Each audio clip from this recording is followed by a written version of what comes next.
Greetings, guys. Let's talk the special election tomorrow, Tennessee 7th. As you can see, it's a very close thing, and I personally believe the betting market is wrong, but I've lost and won there, and elections are complicated. So you never want to really deal with that shit, even if you're better at predicting than average, like 70%. Screwing around with betting markets is stupid. Anywho, Tennessee 7th. So, conventional wisdom was always that the Dems wouldn't win it because, well, it was R plus 22. And the thinking here is since Trump won the district by 22 points, it can never flip. Never mind that some of the special elections so far in House races, for state houses, in county legislature races, and just across the board have flipped by higher margins, like we had R plus 38 district that flipped blue. So here's a zoom in of the district. So it's middle and western Tennessee. It includes some of Nashville. You can see that Cook Partisan Voting Index gives it R plus 10. So it was literally created as a gerrymandered district. They created the Tennessee 7th District to take in parts of Nashville and destroy one of the two blue districts in the state. So they flew in a lot of middle Tennessee and others. So it's always been kind of an artificial creation. The other thing is, so it's got a lot of rural counties with hospitals that have been closing down because Republicans gutted funding for hospitals. And so let's see, we've got these counties: Davidson County, parts of Nashville, all these, a lot of rural counties, Robertson. So you can kind of look around at it, and this is going to be really quick because it needs to be out before tomorrow. So the other way to tell on an election is if the incumbent party is panicking, which the Republicans are, and they've spent a lot of money in this. It suggests it's a lot tighter of a race than expected. The other thing is most of the polls are effectively tied. We have, like, you can just scroll down here. So Mark Green won with 69% of the vote. And you can see results under the current line. You can see that it dropped another 10 points. And you can see that it shouldn't be close. But the thing is, a lot of the polls are effectively tied. We've got 44% for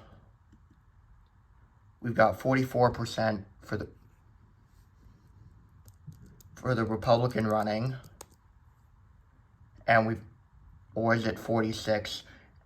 It's either 44 or 46 for the Republican to an effective tie with only 2%.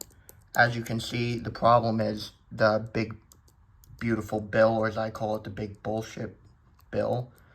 And the problem is that it screwed a shit ton of people. So Democrat Afton Bayan she's running on affordability. So she's going to save the ACA premiums, which is very complicated, but basically we subsidized health insurance for the people who have the least. And the problem isn't that it's a Band-Aid fix. The problem is that a lot of people would see their insurance double or triple in cost if this was repealed. And with the government shutdown, it was kicked to next year, January, when there's going to be another fucking shutdown. So you can see what I'm going on that. So you can see inside elections pushed it to lean. The others do likely. You can see that the endorsement from Matt Epps is kind of shitty.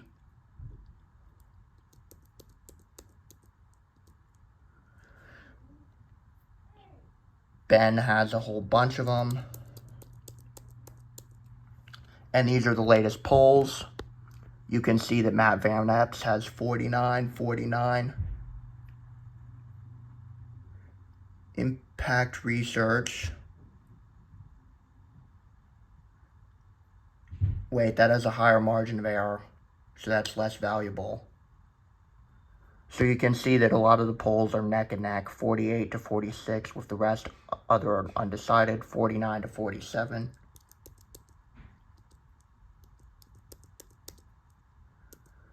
So the race is a 3.9% margin of error is high, but that puts the race well within the error margins. And the other thing is, so there was a video circulating on Nashville's version of Fox News or something. I don't know. It was on YouTube. It got maybe 10,000 views because no one watches mainstream news anymore. And it basically accused Afton Ben of saying that she hates the city, presumably Nashville. But very few people saw it. It could impact swing voters because the margin is very, very low. So maybe it matters, but on the other hand, no one really watches mainstream media anyway, and with AI, it's a lot harder to fucking verify.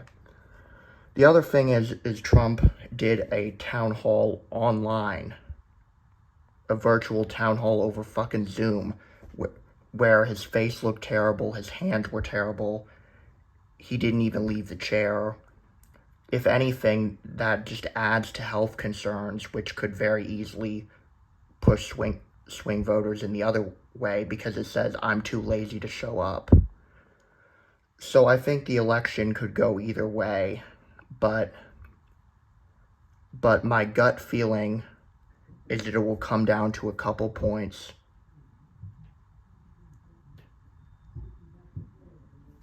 It will come down to a couple points. And my gut feeling is that since the Republican Party's panicking, and since a lot of the things they did will only slightly increase turnout, and there's a lot of copium going around, my gut feeling is the Dems will narrowly eke this out. But it could go either way. This one's a true, complete toss-up. And people are constantly saying, well, but special elections have low turnout.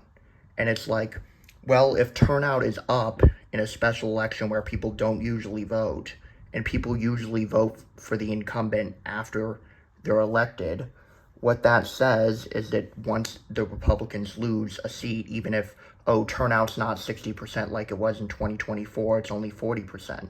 Well, that's copium because now people are going to check the incumbent box every single time. So now you've lost a lot of passive voters. So whoever can turn out more, the base is going to win. And my gut feeling is that a lot of Republicans are pissed off with the high cost of living, inflation still going up, and the fact that they might lose their health insurance. So that's my final prediction. Like, comment, subscribe, and share. Thank you.